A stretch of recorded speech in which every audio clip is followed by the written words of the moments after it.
Hello and welcome to Dr. Barbara Miller's NCLEX review. This will my next video rather, will focus on the difference between hyperthyroidism and hypothyroidism. That's when your thyroid glands hypersecretes and hyposecretes. So let's start with hypothyroidism. What is that?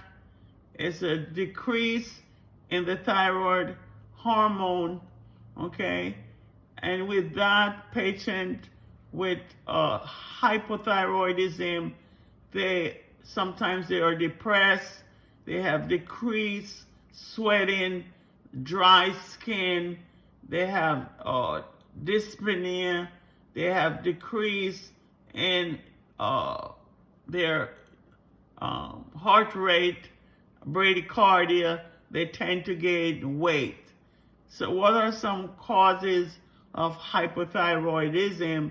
It could be congenital defect, it could be autoimmune disorder such as a Hashimoto type, secondary or tertiary hypothyroidism caused by pituitary or hypothalamic lesions. So how do you treat hypothyroidism? It could use medications such as levothyroxine or levothyroxine Synthroid, which replaces the thyroid hormone, okay? Early in the morning on an empty stomach, okay? Or patient with hyperthyroidism, they could take hyperthyroidism down to hypothyroidism. I will talk a bit more on hyperthyroidism shortly. So what are some nursing interventions for hypothyroidism? You want to assist with self-care activities because patients with hypothyroidism, they are tired, they are fatigued, they are cold, okay? You want to allow rest between activities. You want to administer medications, okay?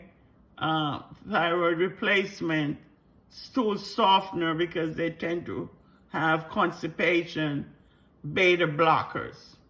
You want to assist with their weight and diet. You want to provide education regarding importance of taking their medication consistently, monitor their vital signs, and provide extra blankets, okay, and increase the room temperature for a patient experiencing cold intolerance. And in contrast, hyperthyroidism, also known as Graves' disease, and what is that? What is hypothyroidism? When the thyroid glands hypersecretes. So what are some causes? Let's start with the signs and symptoms of hypothyroidism. Increase in the heart rate. Patient will have tachycardia. Increase in appetite, however, they will lose weight, okay? Increase in frequency of bowel movements. Increase in nervousness. They become anxious. They get anxiety. They have increase in the sweating. So what are some common causes for hypothyroidism? It also can be an autoimmune disorder. As mentioned before, Graves' disease, okay, thyroiditis, excess iodine intake, and how do you treat hyperthyroidism?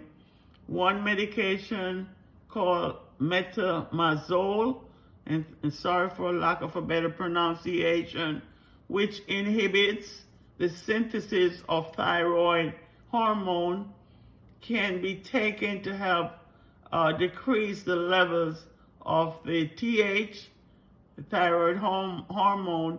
However, this medication takes a long time to start working. They do have other treatments such as radioactive iodine, which is used to destroy a portion of the thyroid gland. If these two treatments are unsuccessful for hyperthyroidism management, then the patient may undergo a thyroidectomy. What are the interventions? You want to monitor the patient vital signs, their temperature. Patient may need cooling, okay, because their intolerance to heat. Avoid aspirin administration because that can increase their circulation. You want to administer fluid as prescribed or fluids as prescribed. You want to administer medication such as anti-anxiety medication, beta blockers, antipyretics for the temperature. You want to assess weight and diet, and you want to monitor for thyroid storm or thyroid toxicosis. This is when the patient fails to follow their treatment regimen. Okay, they could get a thyroid storm, which is a medical emergency. And if we could go back on hypothyroidism, their medical emergency is that of myxedema coma. Myxedema coma, where the patient will have respiratory issues. You will see the tongue sticking out because the patient is not breathing adequately. Thank you for watching. Hope this short video on hypo and hypothyroidism be beneficial in your preparations for your NCLEX review. Please like, share, subscribe to help the channel grow. See you in another video. Thanks.